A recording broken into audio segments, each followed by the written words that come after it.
আসসালামু আলাইকুম। রাতের শীর্ষ সংবাদে স্বাগত জানাচ্ছি, আমি সুমনা সুমা।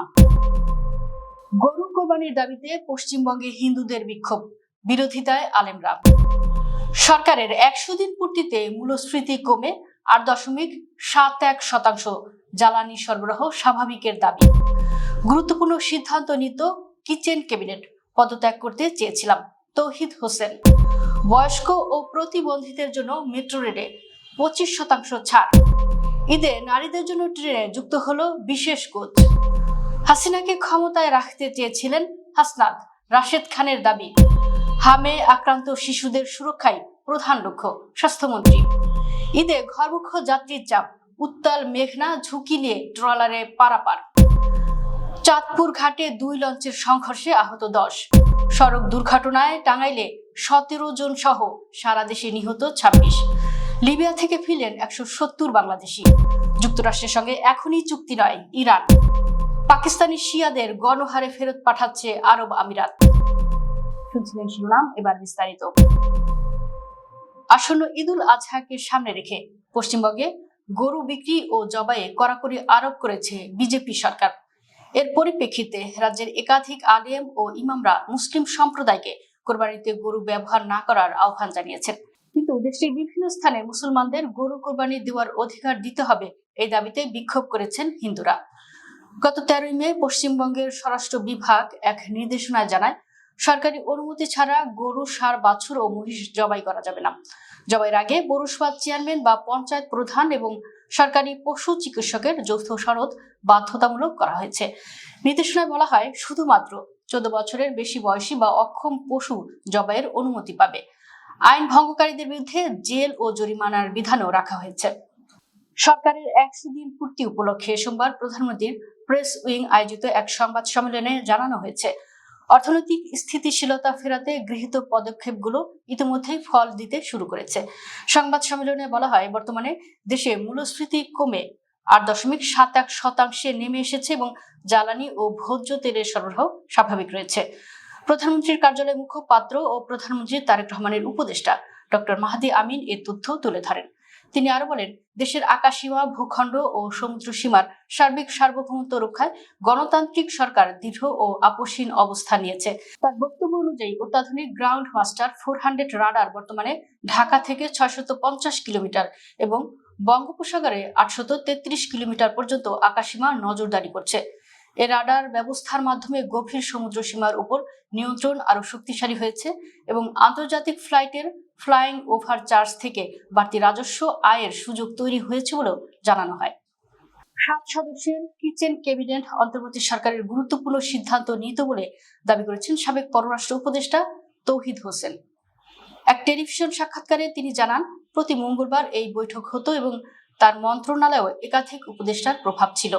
এমন পরিস্থিতিতে তিনি 3 বার পদত্যাগের সিদ্ধান্ত নিলেও তা গ্রহণ করা হয়নি। তিনি বলেন, উচ্চ পর্যায়ে কিছু ব্যক্তির মতামতকে বিশেষ গুরুত্ব দেওয়া হতো। এছাড়া জুলাই গণঅভ্যুত্থানে ডিপ স্টেট সক্রিয় ছিল বলেও মন্তব্য করেন তিনি। তৌহিদ হোসেন আরো জানান, যুক্তরাষ্ট্রের সঙ্গে হওয়া বাণিজ্য চুক্তিতে পররাষ্ট্র মন্ত্রণালয়ের সম্পৃক্ততা ছিল না। একই সঙ্গে তিনি মনে করেন, আওয়ামী লীগ ভবিষ্যতে আবারও রাজনীতিতে ফিরে আসবে এবং আগামী নির্বাচনে অংশ নিতে পারে। বয়স্ক ও প্রতিবন্ধীদের জন্য মেট্রো রেলের ভাড়ায় 25% ছাড় দেওয়া শুরু করেছে সরকার। মেট্রো রেল কর্তৃপক্ষ বলেছে, 65 বছর বা তার চেয়ে বেশি বয়সী এবং প্রতিবন্ধী বা বিশেষ চাহিদা সম্পন্ন ব্যক্তিরা একক যাত্রায় ভাড়া 25% ছাড় পাবেন। প্রবীণদের ক্ষেত্রে জাতীয় পরিচয়পত্র এবং প্রতিবন্ধীদের ক্ষেত্রে সমাজ কল্যাণ মন্ত্রণালয়ের সুবর্ণ পরিচয়পত্র দেখিয়ে এর সুবিধা নেওয়া যাবে। সোমবার ঢাকার ফার্মগেট মেট্রো রেল স্টেশনে এ কার্যক্রম উদ্বোধন করেন সড়ক পরিবহন ও সেতু রেলপথ এবং নৌ পরিবহন মন্ত্রী শেখ রবিউল আলম। কোরবানির ঈদ উপলক্ষে ট্রেনে নারী যাত্রীদের জন্য বিশেষ কোচ যুক্ত করেছে বাংলাদেশ রেলওয়ে। সোমবার কমলাপুর রেলওয়ে স্টেশন থেকে ছেড়ে যাওয়া জয়ন্তিকা এক্সপ্রেস ট্রেনে এ বিশেষ কোচ চালু করা হয়। নারী যাত্রীদের নিরাপদ ও স্বাচ্ছন্দ্যময় ভ্রমণ নিশ্চিত করতে চালু হওয়া এ সেবার উদ্বোধন করেন বাংলাদেশ রেলওয়ের মহাপরিচালক মোহাম্মদ আফজাল হোসেন। রেলওয়ে কর্তৃপক্ষ জানিয়েছে, ঈদ যাত্রায় নারী যাত্রীদের ভোগান্তি কমাতে এবং নিরাপত্তা জোরদার করতে বিশেষ এই উদ্যোগ নেওয়া হয়েছে। প্রয়োজনে অন্যান্য ট্রেনেও এ ধরনের কোচ যুক্ত করার পরিকল্পনা রয়েছে বলেও সংশ্লিষ্টরা জানিয়েছেন। গণ অভ্যুত্থানের সময় বৈষম্য বিরোধী ছাত্র আন্দোলনের অন্যতম সমন্বয়ক হাসনাত আব্দুল্লাহ শেখ হাসিনাকে ক্ষমতায় টিকিয়ে রাখার পক্ষে ছিলেন বলে অভিযোগ করেছেন বিএনপি নেতা রাশেদ খান। এ নিয়ে সমন্বয়কদের মধ্যেও মতবিরোধ ও উত্তেজনাকর পরিস্থিতি তৈরি হয়েছিল বলেও দাবি করেন তিনি। সোমবার নিজের ফেসবুক পোস্টে একটি অডিও ক্লিপ প্রকাশ করে এসব মন্তব্য করেন রাশেদ খান। পোস্টে তিনি দাবি করেন, আন্দোলনের সময় কিছু সমন্বয়ক ভিন্ন অবস্থানে ছিলেন এবং সেই বিষয়টি অডিওতে স্পষ্ট হয়েছে। অডিওতে শোনা যায় একজন ব্যক্তি বলছেন তিনি সংঘাতমুখী অবস্থানে যেতে চাননি এবং কেবল কোটা সংস্কার আন্দোলনের মধ্যেই সীমাবদ্ধ থাকতে চেয়েছিলেন। একই সঙ্গে সমন্বয়কদের ভেতরে সিদ্ধান্ত নিয়ে মত পার্থক্যের কথাও উল্লেখ করা হয়েছে। দেশে হামের সংক্রমণ নিয়ন্ত্রণে টিকাদান কার্যক্রমে বড় অগ্রগতির দাবি করেছে সরকার। স্বাস্থ্যমন্ত্রী সরদার মোহাম্মদ সাখাওয়াত হোসেন জানিয়েছেন, হামের টিকাদান কর্মসূচিতে লক্ষ্যমাত্রার 122% অর্জন হয়েছে এবং এখন পর্যন্ত 2 কোটির বেশি শিশুকে টিকা দেওয়া হয়েছে।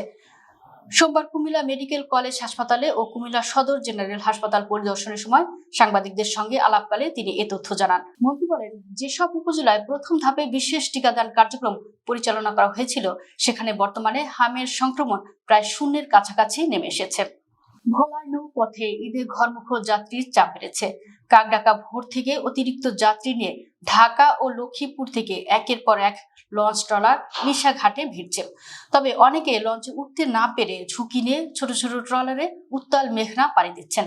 সোমবার সকালে ঢাকা থেকে ছেড়ে আসা 8টি লঞ্চ ভোরার ঈশা ঘাটে যাত্রী নিয়ে পৌঁছায়। প্রতিটি লঞ্চেই ছিল অতিরিক্ত যাত্রী। একই সময় লক্ষ্মীপুরের মঞ্জু চৌধুরীর ঘাট থেকে ছোট ছোট ট্রলারে করে জীবনের ঝুঁকি নিয়ে 5টি ট্রলারে কয়েক হাজার যাত্রী ইলিশা ঘাটে পৌঁছায়। ঝড়ের কবলে পড়ে চাঁদপুরের লঞ্চ ঘাটে নোঙর করা একাধিক লঞ্চ, পল্টুন ও জেটি ক্ষতিগ্রস্ত হয়েছে। এ সময় ঘাটে ভিড়তে গিয়ে 2 যাত্রীবাহী লঞ্চের সংঘর্ষে অন্তত 10 জন আহত হন। কয়েক ঘন্টা ধরে ঘাটে ও লঞ্চে আটকা পড়ে থাকেন হাজারো যাত্রী। সোমবার দুপুরের দিকে আকস্মিক কালবৈশাখী শুরু হলে চাঁদপুর লঞ্চ ঘাটে এ ঘটনা ঘটে।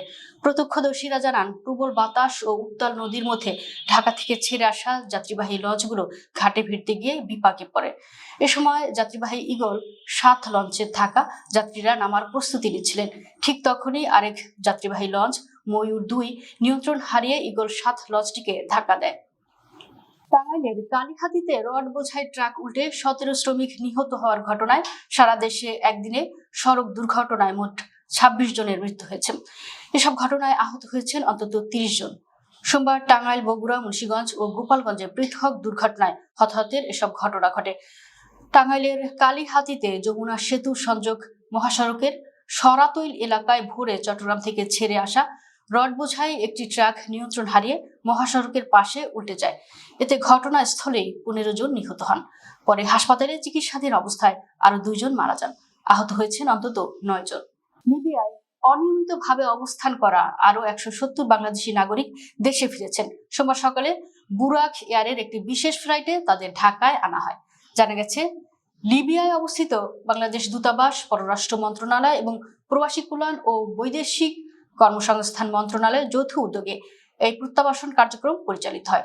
এ কাজে সহযোগিতা করেছে লিবিয়া সরকার ও আন্তর্জাতিক অভিবাসন সংস্থা IOM। ফিরে আসা বাংলাদেশিদের অধিকাংশই অবৈধভাবে সমুদ্র পথে ইউরোপের যাওয়ার উদ্দেশ্যে মানব পাচারকারীদের মাধ্যমে লিবিয়ায় প্রবেশ করেছিলেন। সেখানে গিয়ে অনেকে অপহরণ, নির্যাতন ও মানবেতর পরিস্থিতির শিকার হয়েছেন বলে জানা গেছে। যুদ্ধবন্ধে যুক্তরাষ্ট্রের সঙ্গে আলোচনায় কিছু অগ্রগতি হয়েছে বলে জানিয়েছে ইরান। তবে তেহরান স্পষ্ট করেছে এখনই কোনো চুক্তি হতে যাচ্ছে এমন দাবি করার সময় আসেনি। সোমবার তেহরানে এক সংবাদ সম্মেলনে ইরানের পররাষ্ট্র মন্ত্রণালয়ের মুখপাত্র ইসমাইল বাঘাই এমন কথা বলেন। সংবাদ সম্মেলনে ইসমাইল বাঘাই বলেন, আলোচনায় থাকা বেশিরভাগ বিষয় আমরা একটি পর্যায়ে পৌঁছেছি, কিন্তু এর অর্থ এই নয় যে এখনই চুক্তি সই হয়ে গেছে। এর আগে রবিবার নয়াদিল্লিতে সাংবাদিকদের সঙ্গে আলাপকালে মার্কিন পররাষ্ট্রমন্ত্রী মার্কো রুবিও বলেছিলেন, আমরা ভেবেছিলাম গত রাতেই হয়তো কোনো খবর পাবো, না হলে সোমবারই সমঝোতার খবর আসতে পারে। পাকিস্তানি শিয়াদের গণহারে বহিষ্কার করছে মধ্যপ্রাচ্যের দেশ সংযুক্ত আরব আমিরাত। এই যেমন দেশটির গ্রামীণ জেলা চাকওয়ালের এক গুচ্ছ গ্রামে 100 জনেরও বেশি শিয়া মুসলিম সংযুক্ত আরব আমিরাত থেকে ফিরে এসেছেন। তাদের এখন চাকরি নেই, এমনকি বিদেশে বছরের পর বছর ধরে কাজ করে আয় করা অর্থ তারা ব্যবহার করতে পারছে না। ইরান যুদ্ধ চলাকালে সংযুক্ত আরব আমিরাত থেকে পাকিস্তান বহিষ্কার করা সম্ভাব্য হাজার হাজার শিয়াদের মধ্যে তারা রয়েছেন। এই ঘটনা পাকিস্তানের শিয়া সম্প্রদায়ের মধ্যে উদ্বেগ সৃষ্টি করেছে। দর্শক, ভিডিওটি শেষ পর্যন্ত দেখার জন্য আপনাকে অসংখ্য ধন্যবাদ।